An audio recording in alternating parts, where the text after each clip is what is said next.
robertsstonemortgages.ca. This is episode number 4.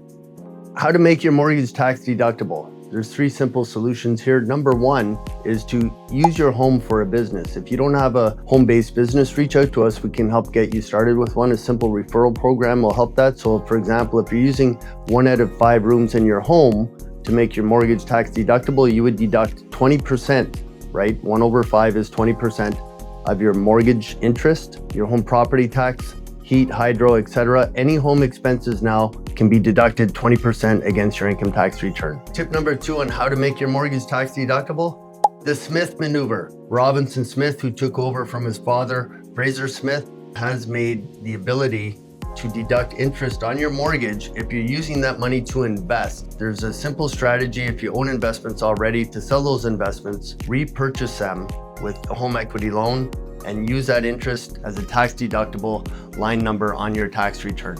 Simple Smith maneuver. Reach out to us if you want to know more. Watch to the end of the video because there's more. Number 3 is for the real estate investors out there. If you have a rental property or you're renting out a portion of your home, that portion of your home becomes a home-based business and you can deduct that on Form T776 on your tax return. But if you own a rental property, what you want to do is structure your mortgage so that the majority of the payments are on your rental property to make 100% of that rental property payment tax deductible. Reach out to us today if you want to learn how to deduct this on your tax return.